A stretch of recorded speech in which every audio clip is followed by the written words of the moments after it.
मुहर्रम के महीने में मौला हुसैन की न्याज कराते हैं। मुहर्रम के महीने में इमाम हुसैन की याद को ताज़ा करते हैं। इमाम हुसैन रज़ियल्लाहु ताला अन्हु को पूरी दुनिया याद करती है और पूरी दुनिया खिराज अकीदत पेश करती है। मेरे भाइयों और बुजुर्गों, ये इमाम हुसैन जैसे बच्चे किस घर में पैदा होते हैं, सरकार गौसे पाक जैसे बच्चे किस घर में पैदा होते हैं। तवज्जो करें, कुछ जुमले मैं आपको दे रहा हूँ। एक एक जुमले में अल्लाह वालों की पूरी तारीख मौजूद है, पूरी हकीकत मौजूद है। आप किसी आलिम दीन की बारगाह में जानवे अदब तय करेंगे और वो मेरा एक जुमला आप बयान करेंगे, फला मौलाना ने ये कहा है कि बच्चा ऐसा होता है, माँ ऐसी होती है तो औलाद नेक होती है, तो वो आपको पूरी तारीख को बताएगा कि इनके माँ बाप कैसे गुजरे हैं। आप देखो तो सही, जब माँ कुरान की तिलावत करने वाली फातिमा ज़हरा होती है, तवज्जो करें प्यारे, जब माँ कुरान की तिलावत करने वाली, रातों में खुदा की बंदगी करने वाली फातिमा ज़हरा होती है, तो उसके पेट से पैदा होने वाला बच्चा इमाम हुसैन होता है, जो करबला के तपते हुए सहरा में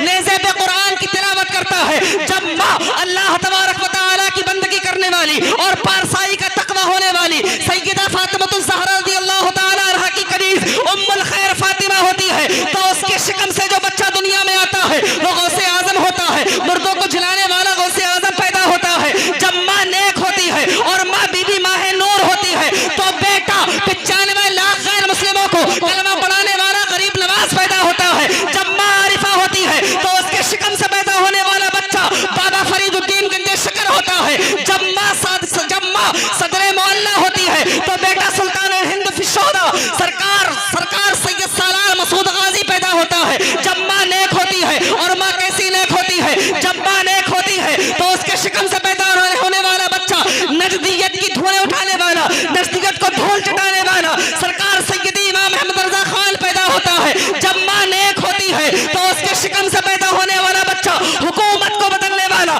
मुफ्ती आज़म हिंद पैदा होता है। आखिरी जुमला दे रहा हूँ, जब माँ नेक होती है और माँ ऐसी होती है जो अपने जेवरात को गिरवी रखती है और आला हजरत के मदरसा मंजर इस्लाम के असातिज़ा की तनख्वाह अपने जेवर गिरवी रख के देती है, तो उसके शिकम से जो बच्चा पैदा होता है वो अपने जमाने में सुलह कुल्लियत को धूल चटाता है और पैदा होने के बाद कलम को उठाता है और लिखता है, या रसूल अल्लाह, जिंदगी ये नहीं है किसी के लिए, जिंदगी है नबी की, नबी के लिए। मसलक के आला हजरत पे कायम रहो, जिंदगी दी गई है इसी के लिए। सुलह कुल्ली नबी का नहीं, सुन्नी हो सुन्नी मुस्लिम है सच्चा नबी के लिए। नारे तकबीर, नारे तकबीर, नारे रिसालत, नारे रिसालत, जश्न ताजो शरिया, जश्न ताजो शरिया, नारे तकबीर, नारे रिसालत। माशाअल्लाह माशाअल्लाह। सुलह कुल्ली नबी का नहीं सुन्नियों, सुन्नी मुस्लिम है सच्चा नबी के लिए। ताजो शरिया ने फरमाया, माँ नेक होती है तो औलाद नेक होती है, बाप नेक होता है तो औलाद नेक होती। क्यों? माँ बाप का असर औलाद में मुंतकिल होता है। बेटी दुनिया में जिंदगी गुजारती है माँ की जिंदगी को देखकर, बेटा दुनिया में जिंदगी गुजारता है बाप के तरीके को देखकर। इसीलिए तो कहा गया कि माँ बाप औलाद के सामने कोई ऐसा काम ना करें जो शरीयत मुस्तफ़ा के खिलाफ हो। जैसा बच्चा सीखेगा वैसा ही बच्चा करेगा। इसलिए माँ बाप, आप तमन्ना करते हैं औलाद नेक हो, करना चाहिए, अल्लाह ताला सबकी तमन्नाओं को बरलाए, लेकिन तमन्नाएं करो लेकिन अपने तर्ज जिंदगी को भी नबी करीम सल्लल्लाहु अलैहि वसल्लम की शरीयत के मुताबिक ढालो। उसके बाद खुदा की बारगाह में तमन्ना करोगे, खुदा की बारगाह में आरजू करोगे, अल्लाह तुम्हारी दुआओं को कबूल करेगा। आप देखें तो सही, सरकार मोहम्मद अरबी सल्लल्लाहु ताला अलैहि वसल्लम ने इरशाद फरमाया, नबी करीम ने फरमाया कि अपनी औलाद को 3 बातें सिखाओ, 3 बातें सिखाओ। हुजूर ने फरमाया, अद्दिबू औलादकुम अला सलासी खिसालिन। आकाए करीम फरमाते हैं अपनी औलाद को 3 बातें सिखाओ। आप देखें सरकारे दो आलम की 63 साल जिंदगी में कई मरतबा मैंने आपसे कहा, हर वो काम जो इंसान दुनिया में करता है मेरे आका ने करके बताया, प्रैक्टिकल करके दिखाया है उसका कि कैसे करना है आपको। फरमाते हैं हुजूर अपनी औलाद को 3 बातें सिखाओ, हुब्बे नबीयकुम, अपने नबी की मोहब्बत सिखाओ। बोलो सुभान अल्लाह। नबी की मोहब्बत सिखाओ। आकाए करीम फरमाते हैं अपनी औलाद को नबी की मोहब्बत सिखाओ, इसलिए कि जब आप अपनी औलाद को हुजूर की मोहब्बत सिखाएंगे तो आकाए करीम सल्लल्लाहु ताला अलैहि वसल्लम से औलाद मोहब्बत करेगी। कलमा आपने अपनी औलाद को सिखा दिया, ला इलाहा इल्लल्लाह मुहम्मदुर रसूलुल्लाह, फिर नबी करीम सल्लल्लाहु ताला अलैहि वसल्लम के औसाफ हमीदा अपनी औलाद को सिखाओ। आकाए करीम के औसाफ के बारे में अपनी औलाद को बताओ कि मेरे नबी कैसे थे। आज माएँ अपने बच्चों को लोरियाँ सुनाती है, न जाने क्या क्या अपने बच्चों को बहलाती है और फुसलाने के लिए कहती है कि मेरा बच्चा सो जाए। नहीं नहीं मेरी बहन, अपनी औलाद को सिखाना है तो नबी करीम सल्लल्लाहु ताला अलैहि वसल्लम की सीरत को सुना। अपनी औलाद को सिखाना है तो नबी करीम के सहाबा की सीरत को सुना। फिल्मी अदाकारों की जिंदगी के बारे में अपनी औलाद को ना बताओ, इसलिए कि हम गुलाम हैं मोहम्मद अरबी के, हम शैदा हैं नबी करीम सल्लल्लाहु ताला अलैहि वसल्लम के। औलाद को सिखाना है नबी करीम सल्लल्लाहु ताला अलैहि वसल्लम के बारे में सिखाना है। आकाए करीम ने फरमाया अपनी औलाद को नबी की मोहब्बत सिखाओ, इसलिए कि मोहब्बत का दखल क्या है आप जानते हैं ना। आज दुनियावी मोहब्बत का भी ये उसूल है, जब इंसान मोहब्बत करता है अपने आप को भूल जाता है। इंसान मोहब्बत करता है खाना छोड़ देता है, इंसान मोहब्बत करता है पीना छोड़ देता है। जब तक महबूब से बात नहीं होती है इंसान को करार नहीं आता है, जब तक महबूब से मुलाकात नहीं होती है इंसान बेकरार रहता है, इंसान बेचैन रहता है। इसलिए कि मोहब्बत यह है प्यारे, जब इंसान मोहब्बत करता है तो महबूब के बगैर चैन नहीं आता है, महबूब के बगैर करार नहीं आता है। अब अल्लाह तबारक व तआला ने तुम्हें और मुझे ये जिंदगी अता फरमाई है, ये जिंदगी जो अल्लाह ने दी है बड़ी कीमती जिंदगी है मेरे नौजवान साथियों, बड़ी कीमती जिंदगी अल्लाह ने अता फरमाई है। अब हुजूर फरमा रहे हैं माँ बाप की जिम्मेदारी है अपनी औलाद को नबी की मोहब्बत सिखाएं, अपनी औलाद को नबी के बारे में बताएं, अपनी औलाद को नबी करीम सल्लल्लाहु ताला अलैहि वसल्लम की सीरत बताएं और अपनी औलाद को बताएं मेरे नबी कैसे है। और ऐसे पुरफतन दौर में जहां आज बहुत सारे मज़ाहिब के लोग पाए जाते हैं और मज़हब अहले सुन्नत में मसलक आला हजरत के पैरोकार बहुत सारे पाए जाते हैं, लेकिन वहीं जहां अहले सुन्नत के अवाम पाए जाते हैं, जहां अहले सुन्नत की जमात पाई जाती है, वहीं और सारे बहुत सारे फ़िरक़े पाए जाते हैं जो नबी करीम सल्लल्लाहु ताला अलैहि वसल्लम का कलमा तो पढ़ते हैं लेकिन माज़अल्लाह रब्बिल आलमीन हुजूर नबी करीम सल्लल्लाहु अलैहि वसल्लम की शान को उस तरीके से बयान नहीं करते जिस तरीके से नबी की शान को बयान किया जाना चाहिए। और नबी करीम सल्लल्लाहु अलैहि वसल्लम फरमा रहे हैं अपनी औलाद को नबी की मोहब्बत सिखाओ। ये बात बड़ी जिम्मेदारी के साथ मैं आपसे कहना चाहता हूँ कि अपनी औलाद को नबी की मोहब्बत सिखाना है। किस तरीके से सिखाना है, कैसे नबी की मोहब्बत सिखाना है। बहुत सारे लोग आज मदरसे खोले बैठे हैं, बहुत सारे लोग मकतब पढ़ा रहे हैं, बहुत सारे लोग अहले सुन्नत को अपनी जानिब खींचने की बात कर रहे हैं, बहुत सारे लोग इस्लाम, बहुत सारे लोग मुसलमानों के ईमान को खराब करने की कोशिश कर रहे हैं और इस तरीके से ईमान खराब कर देते हैं, इस तरीके से ईमान छीन लेते हैं कि इंसान को खबर भी नहीं होती है। मेरे आला हजरत ने अपने जमाने में फरमाया था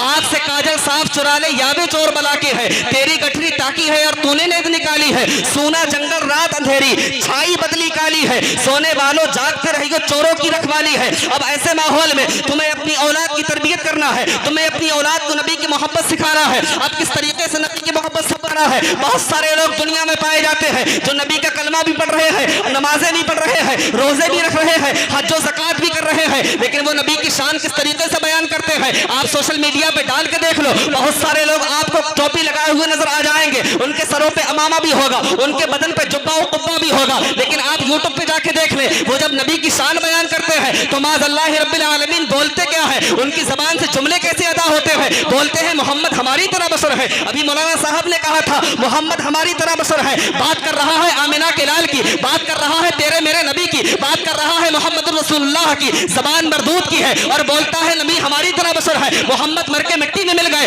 मोहम्मद को पीठ पीछे का इल्म नहीं है, जैसे हम चलते हैं वैसे मोहम्मद भी चलते हैं, जैसे हमारे हाथ है वैसे मोहम्मद के हाथ है, जैसी हमारी जबान है वैसी मोहम्मद की जबान है। लेकिन मैं कहना चाहता हूँ अबे नादान, तूने कभी आईने में अपना चेहरा नहीं देखा है। तेरा चेहरा कैसा है जब तू अपना चेहरा आईने में देखता है, तेरे पे दाने नजर आते हैं, चेहरे पे दाग नजर आते हैं, लेकिन देख तो आमिना के लाल का चेहरा, उनका चेहरा तो ऐसा है जब किसी शायर ने चेहरा मुस्तफा की तर्जमानी की है तो कहने लगा चांद से तशबीह देना ये भी क्या इंसाफ है, चांद में तो दाग है पर उनका चेहरा साफ है, ये चेहरा मुस्तफा है। कहता है जैसे मेरे हाथ है वैसे मोहम्मद रसूलुल्लाह के हाथ है, लेकिन नबी के हाथ का कमाल क्या है, नबी करीम सल्लल्लाहु अलैहि वसल्लम को अल्लाह ने कैसे हाथ अता फरमाए हैं। अरे हाथ की बात नहीं कर रहा हूँ, एक उंगली की बात कर रहा हूँ। मेरे मुस्तफा को अल्लाह ने वो उंगली अता फरमाई है, ये कलमा शहादत की उंगली है, ये नबी की उंगली है। जब मकाम सहबा में ये उंगली उठती है आसमान के सूरज की तरफ, तो आसमान का सूरज पलट आता है। जबल अबू कुबैस पे यही उंगली मुस्तफा का इशारा होता है, तो सीने का तो चांद का सीना चाक हो जाता है। नबी करीम की उंगली की शान यह है, तो उसके पंजे की शान का आलम क्या होगा? जब पंजे की कुव्वत का अंदाजा नहीं कर सकते, उसके बाजुओं में कितनी ताकत होगी। तो मेरे इमाम ने जब बाजुए मुस्तफा की शान को उजागर किया है, तो मेरा इमाम कहता है जिसको बारे दो आलम की परवाह नहीं, ऐसे बाजू की कुव्वत पे लाखों सलाम। ये नबी करीम का बाजू है, और कहता है जैसे हम चलते हैं वैसे नबी करीम चलते हैं, जैसे हमारे पैर हैं वैसे नबी के पैर हैं। अरे तेरे पैरों का हाल तो ये है, जब तू कीचड़ में पैर रखता है तेरा पैर गंदा हो जाता है, लेकिन कदम मुस्तफा का हाल तो देख ले। नबी करीम का कदम है, अगर रतीली जमीन पर आता है तो कदमों का निशान नहीं बनता है, और यही कदम मुस्तफा है। अगर किसी पत्थर में जाता है तो अल्लाह की कुदरत से पत्थर मोम हो जाता है। उसी कदम के बारे में मेरे इमाम ने फरमाया था, या रसूल अल्लाह, दिल करो ठंडा मेरा वो कफे चांद सा, दिल करो ठंडा मेरा वो कफे चांद सा, सीने पे रख दो जरा तुम पे करोड़ों दरूद। क्या क्या शान बयान करूं अपने इमाम की, क्या क्या शान बयान करूं अपने आका के साथ में आप सल्लल्लाहु अलैहि वसल्लम की।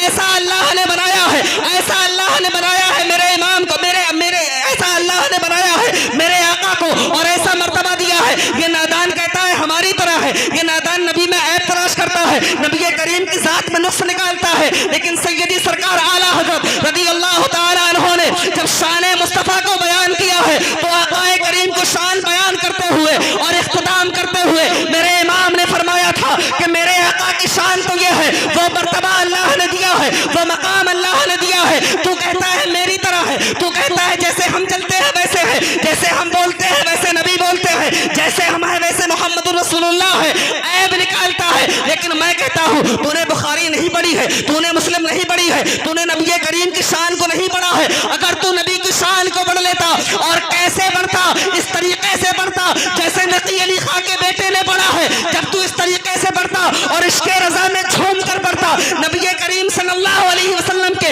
आशिक़े सादिक की चौखट को बोसा देता, फिर बुखारी पढ़ता, तो बुखारी पढ़ने के बाद ये नहीं कहता जैसे हम हैं वैसे अल्लाह ने मोहम्मद को बनाया है, उनकी जात में ऐब ना निकालता, बल्कि वही कहता जो मेरे इमाम ने फरमाया है। तू ऐब की बात करता है, मेरा इमाम तो वो कहता है जो हस्सान इब्ने साबित ने कहा था, वअहसनु मिन कलम तलक़्क़तु ऐनी वअजमलु मिन कलम तलिदिन निसाउ खुलिक़्ता मुबर्रअम मिन कुल्लि ऐबिन कअन्नका क़द खुलिक़्ता कमा तशाउ। ये अरबी का शेर है, समझ में नहीं आया होगा, लेकिन मेरे इमाम ने उर्दू में कहा है, और क्या कहा है? या रसूल अल्लाह, वो कमाले हुस्ने हुजूर है,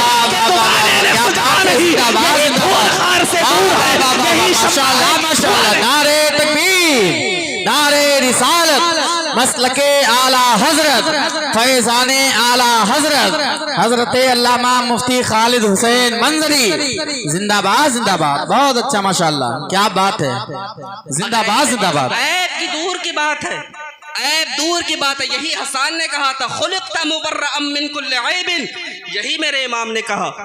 मसलक आला हजरत नया मसलक नहीं है, ये वही मसलक है जो जिस मसलक पे सहाबा गामजन थे, ये वही मसलक है जिस मसलक को सहाबा ने फरोग दिया है, वही इमाम ने कहा। बस फर्क यह है, हसन की जबान अरबी थी, इमाम ने उर्दू में कहा। हसन की जबान अरबी है, मेरे इमाम ने उर्दू में कहा। वो कमाल हुस्न हुजूर है कि गुमाने नफ्स जहां नहीं, यही फूल खार से दूर है, यही शम्मा है कि धुआं नहीं।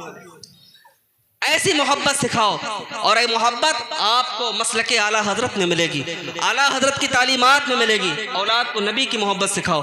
फिर आकाए करीम ने फरमाया, हुब्बे नबीकुम व हुब्बे अहले बैतिही, और अपनी औलाद को मेरी अहले बैत की मोहब्बत सिखाओ। व तिलावतिल कुरान, और अपनी औलाद को कुरान की तिलावत सिखाओ। वो माँ बाप जो दाढ़ी के बाल सफ़ेद हो जाने के बाद शिकायत करते हैं औलाद सता रही है, औलाद सता रही है, उन माँ बाप से मुखातब हूँ। औलाद सता रही है, औलाद परेशान कर रही है। मेरे अजीज़ों, हमने औलाद की तरबियत कैसे की, औलाद की तरबियत कैसे की? आपने देखा है ना, आप किसान लोग हैं, फसल करते हैं, कभी आपने ऐसा नहीं देखा होगा कि आप गेहूं बोएं और धान को काटें। कभी आपने ये नहीं देखा होगा कि आपने धान बोया हो और जौ काटेंगे। जो बोगे वही काटोगे। जो बोगे उसी का मज़ा आप लोगे।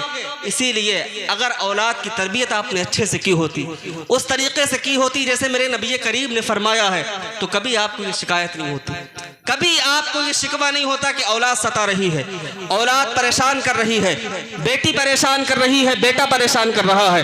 बस ज़रूरत इस बात की है, अगर अल्लाह ने आपको बेटी से नवाजा है तो उस बेटी को नबी करीम की बेटी फातिमा ज़हरा की सीरत पढ़ाओ। अगर अल्लाह ने आपको बेटे से नवाजा है, उस बेटे को नबी करीम सल्लल्लाहु अलैहि वसल्लम का सच्चा आशिक बनाओ और सहाबा की तारीख उस बेटे को पढ़ाओ कि देखो नबी करीम के चाहने वाले कैसे होते हैं, हुजूर से मोहब्बत करने वाले कैसे होते हैं।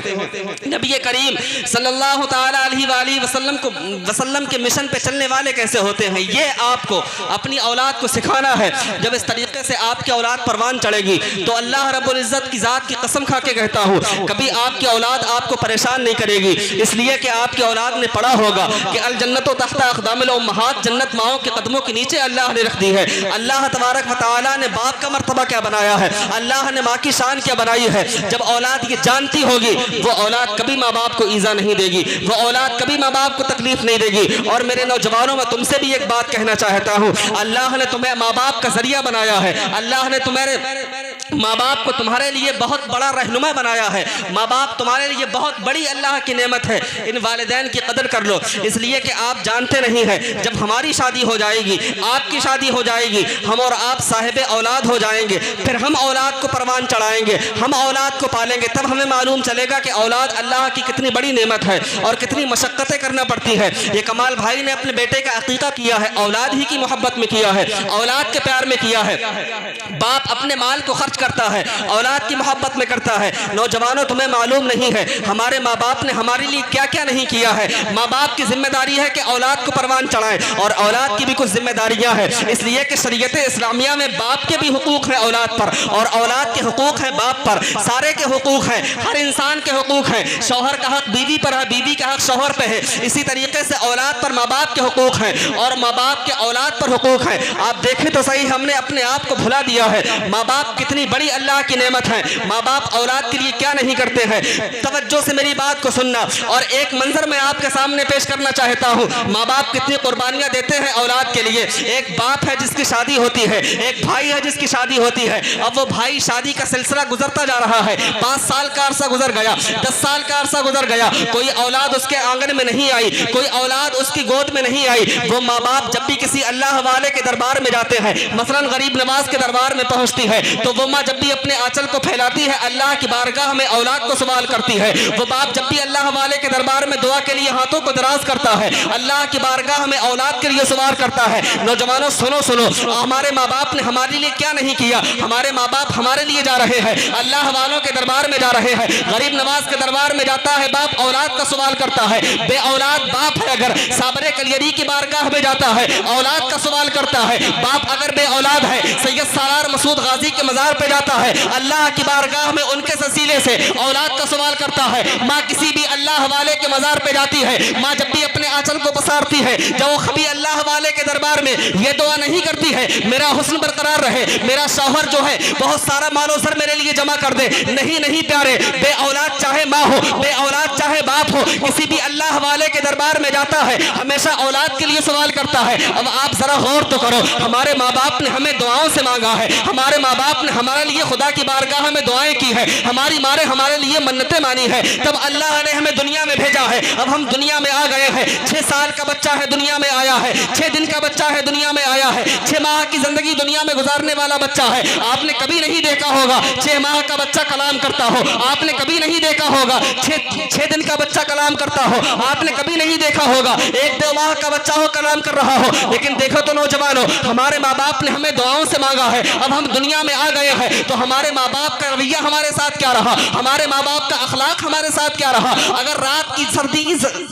अगर सर्दियों की लंबी लंबी रातें हैं, इन सर्दियों की लंबी लंबी रातों में मिसाल के तौर पर ये जो रातें गुजर रही है, नवंबर की या दिसंबर की सर्द रातें हैं, बहुत लंबी लंबी रातें हैं। अब माँ बाप का अखलाक क्या है औलाद के लिए, ये बात मैं कर रहा हूँ। कोई भी औलाद हो, चाहे उसका बाप गरीब हो या अमीर हो, उसकी माँ अमीर हो या गरीब हो, कैसी भी घर से ताल्लुक रखने वाला हो, कैसा भी खानदान हो उसका, लेकिन हर बाप का ये रवैया है, हर माँ का ये अखलाक है, हर माँ का ये रवैया है। उसका छोटा सा बच्चा है, अगर रात के 2 बजे रोने लगता है, माँ ने अपने अपने बेटे को भरपूर छुपाने की कोशिश की है, लेकिन फिर भी अगर बच्चा नहीं छुपता है, फिर भी बच्चा रोता रहता है, तो माँ क्या कहती है, बच्चे को गोद में लेती है, दूध पिलाने की कोशिश करती है कि बच्चा मेरा खामोश हो जाए, लेकिन बच्चा फिर भी खामोश नहीं होता है। तो माँ अपने शौहर को बेदार करती है और कहती है, देखो तो सही, अभी हमारा बेटा आराम से सो रहा था, अचानक रात को रोने लगा है। अब बाप ने बच्चे को गोद में लिया है, बाप ने बच्चे को छुपाने की कोशिश की है, लेकिन फिर भी अगर बच्चा नहीं छुपा है तो बाप ने अपने बच्चे को कलेजे से लगाया है,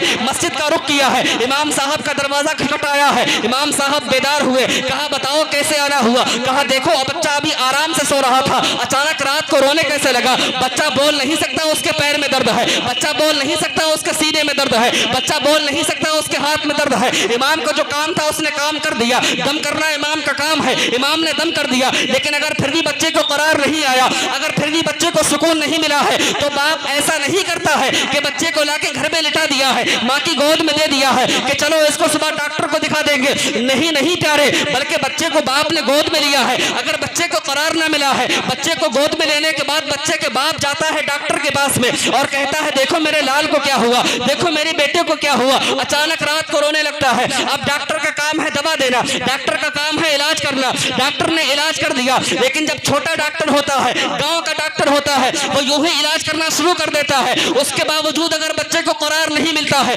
उसके बावजूद अगर बच्चे को चैन नहीं मिलता है, तो बाप ऐसा नहीं करता है, उसी डॉक्टर के पास ठहरा रहे और सुबह होने का इंतजार करे, सूरज निकलने का इंतजार करे, जब आसमान का सूरज तुलू होगा इसको लेके पलिया का रुख कर लूंगा और बड़े डॉक्टर को दिखा दूंगा। नहीं नहीं, उसी रात की तारीकी में कोई कार किराए पे करता है, अपने बच्चे को लेके अपने सीने से लगा के डॉक्टर का रुख करता है, बड़े हॉस्पिटल में जाता है और डॉक्टर से कहता है मेरे बच्चे का इलाज शुरू कर दीजिए। डॉक्टर इलाज करता है, इलाज से पहले कहता है आपके बेटे की जांच कराई जाएगी। जब जांच कराई जाती है, जांच कराने वाला डॉक्टर कहता है, जब जांच की रिपोर्ट आती है आपके बेटे के सीने में फॉल्ट आया है, आपके बेटे के दिल में फॉल्ट आया है, इसके इलाज में इतना पैसा लगेगा। अब वो गरीब बाप डॉक्टर के पास मौजूद है जो 100 रुपए की मजदूरी करता है, जो 50 रुपए की मजदूरी करता है। नौजवानों, बाप कितनी कुर्बानियां दे रहा है। रात को अल्लाह ने सोने के लिए बनाया है, दिन को अल्लाह ने काम के लिए बनाया है, ये अल्लाह का कुरान कहता है। लेकिन तेरे लिए तेरा बाप रातों को दौड़ रहा है, मेरे लिए मेरा बाप रातों को दौड़ रहा है।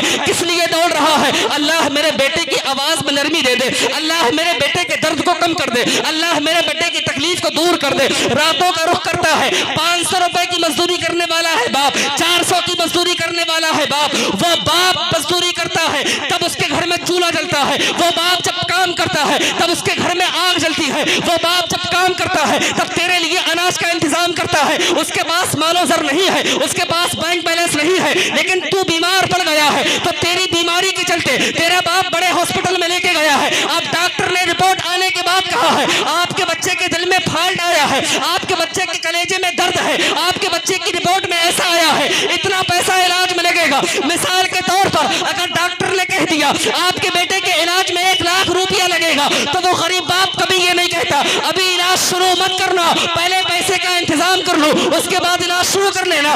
1 लाख का मुतालबा डॉक्टर ने किया है, उस गरीब बाप से किया है जिसके पास 1000 का इंतजाम नहीं है, जिसके पास 500 का इंतजाम नहीं है, उस गरीब बाप से 1 लाख का मुतालबा किया है। लेकिन तेरी जान के लिए, मेरी जान के लिए, तेरी जिंदगी के लिए, मेरी जिंदगी के लिए हर बाप ये डॉक्टर के पास में कहता है, चाहे वो गरीब हो चाहे वो अमीर हो, डॉक्टर से बबागे दोहल ये बात कहता है, डॉक्टर साहब पैसे की बिल्कुल परवाह ना कीजिए, मेरे बेटे का इलाज शुरू कर दीजिए, पैसे का इंतजाम कर लिया जाएगा। अब जिसके पास 1000 का इंतजाम नहीं है वो सुबह तक 1 लाख का इंतजाम करेगा, वो सुबह तक 1 लाख का इंतजाम करेगा। कहां से करेगा? आज तू जवानी की दहलीज पे कदम रखा है, तब तुझको ये बात अच्छे से समझ आएगी। उस वक्त मेरे बाप ने 1 लाख का इंतजाम कैसे किया होगा, उस वक्त तेरे बाप ने 1 लाख का इंतजाम कैसे किया होगा। हाँ हाँ प्यारे, ऐसे इंतजाम किया था हमारे माँ बाप ने। माँ ने अपने जेवर को गिरवी डाल दिया है, माँ ने अपनी जेवर को बेच दिया है, बाप ने अपनी जमीन को दांव पे लगा दिया है, माँ बाप ने कर्जा लिया है, कभी तेरे खानू से कर्जा लिया है, कभी तेरे मामा से कर्जा लिया है, कभी तेरे नाना से कर्जा लिया है,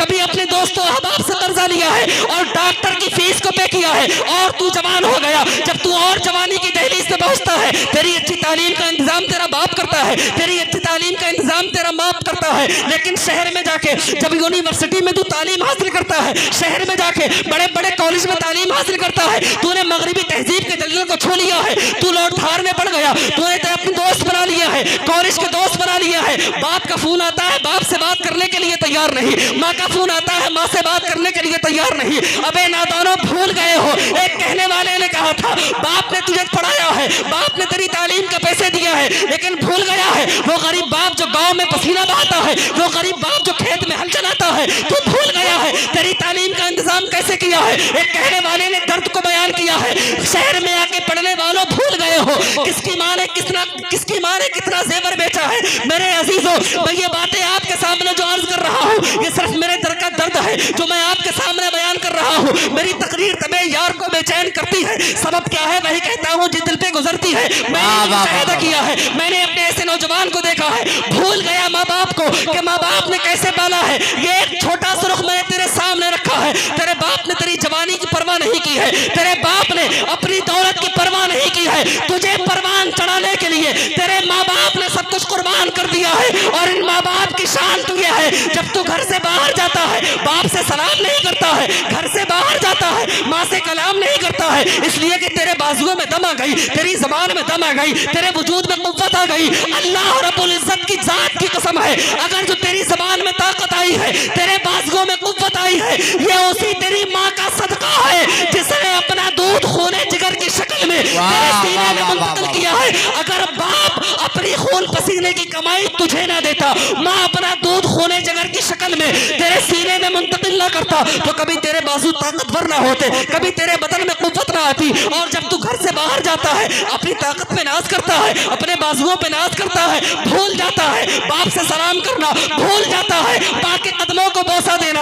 अरे वो लोग जो माँ के कदमों को बोसा देकर घर से निकलते हैं, वो सीना तान के कहते हैं जिनकी माएँ जिंदा है, अल्लाह उनकी माओं को उम्र खिज़र का सदका अता फरमाए, हमारी माओं को सलामत रखे। मुनव्वराना जब तक उसकी माँ जिंदा रही वो सीना तान के कहता था हमारे कुछ गुनाहों की सजा भी साथ चलती है, अब हम वहाँ नहीं चलते, दवा भी साथ चलती है, अभी जिंदा है माँ मेरी, मुझे कुछ भी नहीं होगा, मैं जब घर से निकलता हूँ दुआ भी साथ चलती है। नारे तकबीर, नारे रिसालत, मसलके आला हजरत, फैजाने आला हजरत, अजमते वालिदैन, अजमते वालिदैन, शाने वालिदैन, जश्ने ईद मिलादुन नबी। सुभान अल्लाह, सुभान अल्लाह, जिंदाबाद। बहुत अच्छा बयान, माशाअल्लाह। मैं निकलता हूँ दुआ भी साथ चलती है। और आप सफर करते हैं, आपको पता होगा, मैं भी सफर करता हूँ। आप बताओ, हम रात को सफर करें, तवज्जो करें, थोड़ा आवाज बढ़ाओ, आप तवज्जो करें। जब हम सफर करते हैं, बेटा सफर में है, बेटा सफर में है, अब बेटा सफर कर रहा है, तवज्जो मेरी तरफ करें, बेटा सफर कर रहा है। अब बेटा जब सफर कर रहा है तो बेटे का काम है जागना, इसलिए कि सफर में सो नहीं सकता। बेटा जागता है, सफर करता रहता है, लेकिन माँ बिस्तर पे लेटी है, सोने के लिए लेटी है। अगर बेटा सफर में है तो माँ को नींद नहीं आती, बेटा सफर में है तो माँ को करार नहीं आता, बेटा सफर में है तो माँ बिस्तर पर बेचैन रहती है। ये मोहब्बतें तेरे साथ तेरी माँ की हैं, ये मोहब्बतें तेरे साथ तेरे बाप की हैं, लेकिन हमने उसका सिला क्या दिया। जब हम बोल नहीं सकते थे उस वक्त हमारे माँ बाप ने हमारे इलाज के लिए कितनी कुर्बानियाँ दी, लेकिन जब यही माँ बाप बुढ़ापे की मंजिल पे कदम रखते हैं तो औलाद का रवैया उनके साथ क्या होता है। अल्लाह हर औलाद को अक्ल सलीम अता फरमाए। माँ बाप के मर्तबे को हमने जाना नहीं, माँ बाप की शान को हमने परखा नहीं। माँ बाप का मर्तबा क्या है। बाप बूढ़ा हो गया, माँ बूढ़ी हो गई, तो बूढ़े माँ बाप के लिए हमारी जेब से 100 का नोट नहीं निकलता, हम 100 रुपए देने की ताकत नहीं रखते। दोस्तों अहबाब के साथ हजारों रुपए उड़ा देते हैं, कोई फर्क नहीं आता, हंसते रहते हैं। दोस्तों में नहीं उड़ाएंगे तो कहाँ उड़ाएंगे।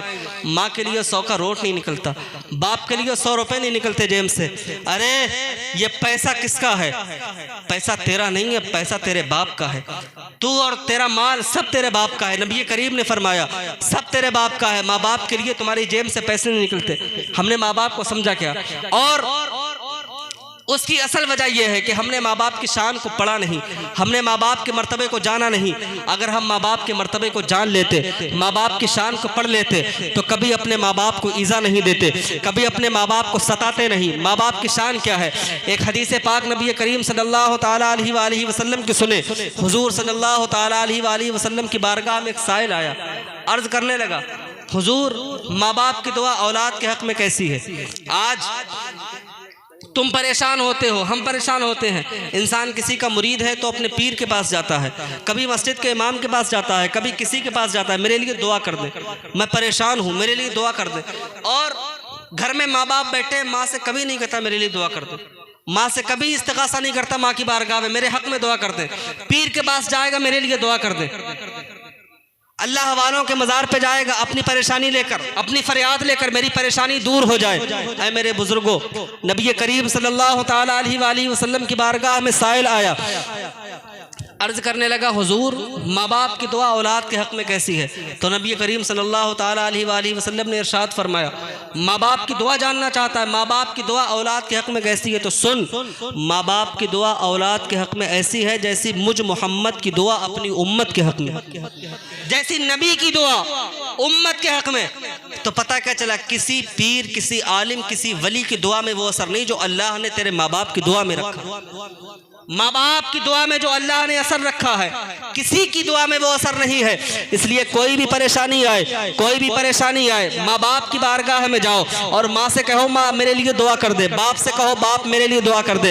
इसका सबसे अच्छा तरीका यह है कि माँ बाप के दिल को इतनी ठंडक पहुंचा दो, माँ बाप को अपनी जिंदगी में इतना आराम दे दो, इतना सुकून दे दो, तेरा कोई भी कदम बाद में उठे, तेरी माँ का आंचल तेरे हक में दुआ के लिए पहले उठ जाए, तेरी माँ का आंचल तेरे लिए दुआ के हक में पहले उठ जाए। जब माँ बाप अपनी औलाद के लिए दुआ करती है, अभी आपने सुना मुफ्ती साहब क़िबला की ज़बानी, जब माँ अपनी औलाद के लिए दुआ करती है तो अल्लाह रब्बुल इज़्ज़त सीना बसीना हाफिज़ कुरान बना देता है। एक अल्लाह वाला हाफिज़ कुरान बन जाता है सीना बसीना हज़रत ख़िज़र अलैहिस्सलाम के ज़रिए। आप देखें माँ की दुआ में अल्लाह ने कितना असर रखा है। अरे माँ की दुआ में वो ताकत है, माँ की दुआ में वो ताकत है कि अल्लाह तबारक व तआला ने किसी वली की दुआ में वो ताकत नहीं रखी है औलाद के लिए जो माँ की दुआ में अल्लाह ने ताकत रखी है। इसलिए माँ बाप के दिल को ठंडक पहुँचाओ, माँ बाप के दिल को सुकून पहुँचाओ। माँ बाप ने बड़ी कुर्बानियाँ दी हैं हमारे लिए, माँ बाप ने बड़े धक्के खाए हैं हमारे लिए, सिर्फ औलाद के लिए। खुद भूखा रहा है बाप, लेकिन अपनी औलाद को भूखा नहीं रखा है। खुद ईद के मौके पे नया लिबास बाप ने नहीं पहना है। कभी अपने बच्चे के साथ ऐसा ना किया बाप ने कि अपनी औलाद को ईद के दिन नया लिबास ना पहनाया हो। अब गौर तो करें, फाके किए हैं माँ बाप ने औलाद के लिए, परेशानियां उठाई हैं माँ बाप के लिए, माँ बाप ने औलाद के लिए। अब अगर वही बाप, अब अगर वही माँ बुढ़ापे की मंजिल को पहुंच गई और वही औलाद उसको धक्का दे, बताओ उसकी आंखों से आंसू कैसे रुकेंगे, उसकी आंखों से आंसू कैसे रुकेंगे। जो इमामों के पास जाके माँ बाप रोते हैं, जो इमामों के पास जाके बुजुर्ग रोते हैं, वो बुजुर्ग ऐसे ही नहीं रोते हैं। अरे दर्द जो होता है सीने का वो अपने आप उछल ही जाता है। धक्के खाए हैं धक्के। और आपको पता है अगर अपना तकलीफ देता है तो तकलीफ ज्यादा होती है बामुकाबिल गैर के। गैर धक्का देता है तो तकलीफ नहीं होती जितना अपना धक्का देता है तो तकलीफ होती है। अगर अपने के दरवाजे से साइल को मना कर दिया जाए तो उसको बड़ी ठेस पहुंचती है, लेकिन जब गैर के दरवाजे से मिलता है तो वो इंसान गैर के दरवाजे से मिला हुआ धक्का इतना उसके लिए परेशान करने का सबब नहीं बनता जितना अपने के दर से धक्का मिलता है तो उसके लिए परेशानी का सबब बनता है। आप अंदाजा करें अगर बेटे के दर से बाप को धक्का मिले वो बाप कितना परेशान होगा। मैं अपने अल्फाज में उसको बयान नहीं कर सकता, कोई बयान नहीं कर सकता। वो बाप कितना परेशान होगा, वो माँ कितनी परेशान होगी जिस माँ को औलाद के जरिए धक्के मिले हों। अल्लाह अकबर कबीरा। ऐसे ऐसे हालात सामने आते हैं कि माँ बाप को औलाद जवान होने के बाद बीवी की मोहब्बत में मारती है। आप नहीं देखते सोशल मीडिया में, बीवी की मोहब्बत में औलाद माँ बाप को मारती है। हालांकि तेरी एक बीवी है, अगर वो दुनिया से चली गई दूसरी मिल सकती है, दूसरी चली गई तीसरी मिल सकती है, लेकिन अगर माँ बाप दुनिया से चले गए, अल्लाह रब्बुल इज़्ज़त की ज़ात की कसम कभी दुनिया में आपको माँ बाप का चेहरा देखना नसीब नहीं होगा। दूसरे माँ बाप नहीं मिलेंगे आपको। माँ बाप कितनी बड़ी अल्लाह की नेमत। माँ बाप की कदर करो। और माँ बाप से भी कहता हूँ औलाद की तरबियत करो, औलाद की तरबियत करो। अगर आपने औलाद की तरबियत सही तरीके से कर दी, औलाद की तरबियत आपने अच्छे तरीके से कर दी, तो इंशाअल्लाह आपकी औलाद कभी आपको परेशान नहीं करेगी, कभी आपकी औलाद आपको धक्का नहीं देगी, कभी आपकी औलाद आपको भूखा नहीं रखेगी। बस शर्त यह है कि आप अपनी औलाद की अच्छे तरीके से तरबियत कर दें। जब औलाद की तरबियत अच्छे तरीके से की जाती है, और कैसे तरबियत की जाती है औलाद की, जब औलाद की तरबियत बाप अच्छे तरीके से करता है। नबी करीम सल्लल्लाहु ताला अलैहि वसल्लम की शरीयत के दायरे में रह के करता है और अपनी औलाद को, बाप अपनी औलाद को नबी करीम सल्लल्लाहु ताला अलैहि वसल्लम के सहाबा की तारीख को पढ़ के सुनाता है, तो जब सहाबा की तारीख को बच्चा सुनता है तो उसके दिल में वही इश्क पैदा होता है, उसके दिल में वही रंग पैदा होता है। और फिर माँ बाप को औलाद कभी परेशान नहीं करती है, इसलिए कि उसने पढ़ा होता है सिद्दीक़ अकबर की तारीख को, उसने पढ़ा होता है सरकार उमर फारूक की तारीख को, उसने पढ़ा होता है उस्मान ज़ुन्नुरैन के बारे में, उसने पढ़ा होता है सरकार मौला अली के बारे में। इसलिए कि माँ बाप है क्या, नबी करीम सल्लल्लाहु ताला अलैहि वसल्लम ने माँ बाप की शान को बयान फरमाया है, माँ बाप के मर्तबे को बयान फरमाया है, माँ बाप के मकाम को बयान फरमाया है। क्या फरमाया है आकाए करीम सल्लल्लाहु ताला अलैहि वसल्लम ने, वो चेहरा जो माँ बाप का जिस पर झुर्रियाँ पड़ जाती है, बेटे को शर्म आती है किसी के सामने कहते हुए, अगर बाप का लिबास बोसीदा है, बाप का लिबास फटा हुआ है और बेटा पैसे वाला बन गया तो पैसा वाला बेटा शर्माता है अपने समाज में कहते हुए, अपने डिपार्ट में कहते हुए कि ये गरीब जो आपको नजर आ रहा है ये मेरा बाप है, उसे शर्म आती है। मेरे अजीज़, तुम माँ बाप को देख के शर्मा रहे हो, वो चेहरा जिस चेहरे पे आज झुर्रियाँ पड़ गई है, जिस हाथ में आज झुर्रियाँ पड़ गई है, आप देखें सोशल मीडिया पे ऐसे फोटोज मौजूद हैं कि बाप जब बूढ़ा हो जाता है, जब बूढ़ा हो जाता है तो उसका चेहरा कैसा हो जाता है। उसी चेहरे के बारे में अभी आपने मुझसे पेशतर समाअत किया है, अल्लाह के रसूल ने फरमाया है कि अल्लाह तबारक व तआला अब जब बंदा अपने माँ बाप के चेहरे को देखता है तो अल्लाह तबारक व तआला उसको सवाब अता फरमाता है। और एक हदीस पाक और है नबी करीम की, आकाए करीम सल्लल्लाहु ताला अलैहि वसल्लम ने इरशाद फरमाया, जब बेटा और बेटी अपने माँ बाप के चेहरे को मोहब्बत की निगाह से देखता है, मोहब्बत की निगाह से देखती है तो अल्लाह तबारक व तआला उस बेटे या बेटी को मकबूल हज का सवाब अता फरमाता है। अंदाजा तो करो प्यारे, अल्लाह के रसूल फरमा रहे हैं हज मकबूल का सवाब अता फरमाता है। हज मकबूल का सवाब का मतलब क्या हुआ, यानी उस हज का सवाब अता फरमाता है जो हज खुदा की बारगाह में कबूल हो जाता है। एक झलक माँ बाप को देखा है तुमने मोहब्बत की नजर से तो अल्लाह मकबूल हज का सवाब अता फरमा रहा है। अंदाजा करो प्यारे, जो लोग अपने माँ बाप को आंखें निकाल के देखते हैं उनका बरोज़े क़यामत हश्र क्या होगा। और अल्लाह की बारगाह में तुमसे इसका हिसाब लिया जाएगा, खुदा की बारगाह में तुमसे पूछा जाएगा। माँ बाप को अल्लाह तबारक व तआला ने दुनिया में भेजा है, माँ बाप के भी हुकूक है औलाद के ऊपर, तुमने अपने हुकूक को कितना अदा किया है। ऐ नौजवानों, इस मगरबी तहजीब के दलदल में गर्क ना हो जाओ, फिल्मी दुनियाओं के एक्टरों को ना देखो कि वो लड़की की मोहब्बत में माँ को धक्का दे देते हैं, लड़की की मोहब्बत में बाप को घर से निकाल देते हैं। ये फिल्मी सीरियल ने आज दुनिया को बर्बाद कर दिया है। ये नौजवान इसी तरीके से बिगड़ते नजर आ रहे हैं। तुमने अपने माँ बाप को जाना नहीं है, माँ बाप की इज्जतों को सलाम करो और माँ बाप की इज्जत और अजमत की हिफाजत करो, इसलिए कि अगर बाप की इज्जत सलामत है, अल्लाह की कसम तेरी इज्जत सलामत है। अगर बाप की इज्जत सलामत है, तेरी इज्जत सलामत है। और आपने देखा नहीं है, सोशल मीडिया का दौर है, एक खबर बहुत जल्द पूरी दुनिया में वायरल हो जाती है। बहुत सारे इज्जतदार माँ बाप ऐसे हैं जब तक दुनिया में जिंदा रहे पूरी जिंदगी उन्होंने दुनिया ने सलाम पेश किया है, दुनिया ने खराज पेश किया है, लेकिन उनकी औलाद ने दुनिया में आकर ऐसा काम कर दिया, ऐसा घिनौना काम अंजाम दे दिया, चाहे वो बेटे की शक्ल में हो या बेटी की शक्ल में हो, कोई गलत काम अंजाम दे दिया। काम तो बेटे ने किया है, काम तो गलत बेटी ने किया है, लेकिन ताना बाप को सुनना पड़ता है, शर्मसारी का सामना बाप को करना पड़ता है। वो बाप जो दुनिया में इज्जत की जिंदगी गुजार रहा था, बेटे ने गलत काम कर दिया, चौराहे पे बाप को जलील किया जा रहा है, चौराहे पे बाप को रुस्वा किया जा रहा है। मेरे अजीजों, मैं आपसे भी कहना चाहता हूँ, अगर किसी की औलाद निकम्मी निकल जाए, किसी की औलाद बुरी निकल जाए, तो बुरी औलाद के सबब आप किसी के बाप को ताना ना दे, आप किसी की माँ को ताना ना दे, इसलिए कि कुरान में अल्लाह ने फरमाया वला तज़रु वाज़रतुम विज़रा उख़रा, क़यामत वाले दिन कोई भी जान किसी दूसरी जान का बोझ ना उठाएगी।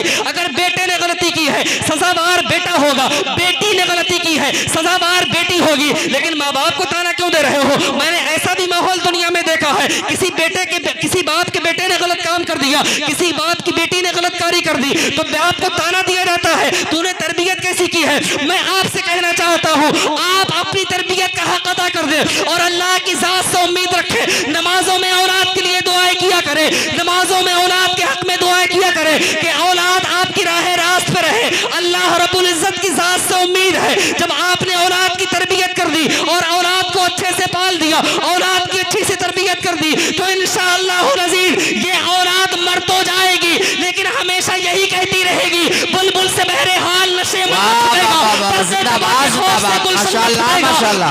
अगर अपने मुवाफिक नहीं तो क्या सरकार मगर आपका दामन न वाह छूटेगा। वाह वाह, नारे तकबीर, नारे रिसालत, मसलके आला हजरत, फैजाने आला हजरत, जश्न ईद मिलादुन नबी, जिंदाबाद जिंदाबाद। माहौल माशाअल्लाह माशाअल्लाह, नहीं तो बहुत सरकार अच्छा बयान, मगर सुभान अल्लाह। आपका दामन ना छूटेगा। दामन मुस्तफा जब तक तुम्हारी औलाद के हाथों में रहेगा, तुम्हारी औलाद तुम्हारा अदब करती रहेगी, सर पे बिठाए रहेगी, जब तक दामन मुस्तफ़ा तुम्हारी औलाद के हाथों में रहेगा।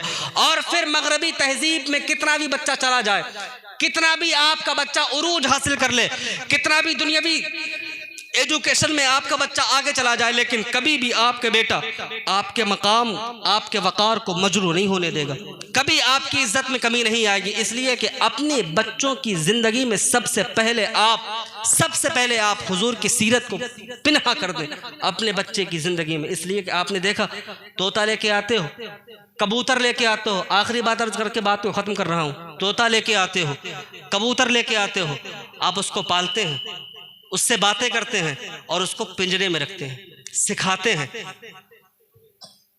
उसकी तरबियत करते हैं, एक साथ खोल नहीं देते, पिंजरे में रखते हैं, उसको तरबियत करते हैं उसकी। लेकिन जब आपने तोते की तरबियत कर दी अच्छे से, आपने कबूतर की तरबियत कर दी अच्छे से, फिर आप उसको पिंजरे से बाहर कर देते हैं।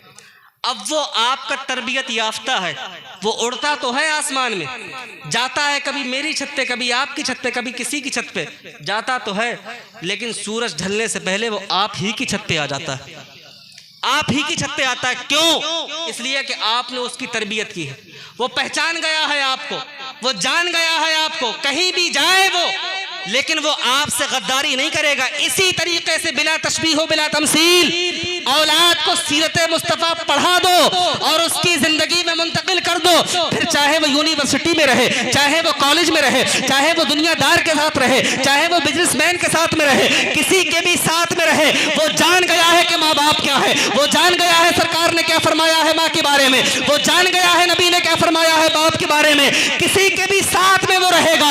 आपने तरबियत कर दी है, वो सोहबत उसके ऊपर रंग नहीं ला सकती, वो कभी भी आपका मुखालिफ नहीं हो सकता। अगर तरबियत आपने कर दी, बस पहले अपनी औलाद को नबी करीम की मोहब्बत सिखाओ, माशाअल्लाह, सबसे पहले नबी की मोहब्बत सिखाओ, यही सरकार ने फरमाया। सबसे पहले हुजूर ने फरमाया अपने नबी की मोहब्बत सिखाओ, नबी की मोहब्बत सिखाओ, नबी की उल्फत सिखाओ। और नबी की जब मोहब्बत आपकी औलाद ने सीख ली, आपकी औलाद ने नबी की मोहब्बत सीख ली, तो आपकी औलाद दुनिया में रहेगी, दुनिया में रहेगी, वो यही कहती रहेगी, उन्हें जाना उन्हें माना, न रखा गैर से काम, लिल्लाहिल हम्द, मैं दुनिया से मुसलमान गया। औलाद की तरबियत करे अल्लाह तबारक व तआला, हम सब के वालिदैन को सलामत रखे, जिनके वालिदैन दुनिया से गुजर गए, अल्लाह रब्बुल इज़्ज़त उनकी बेहिसाब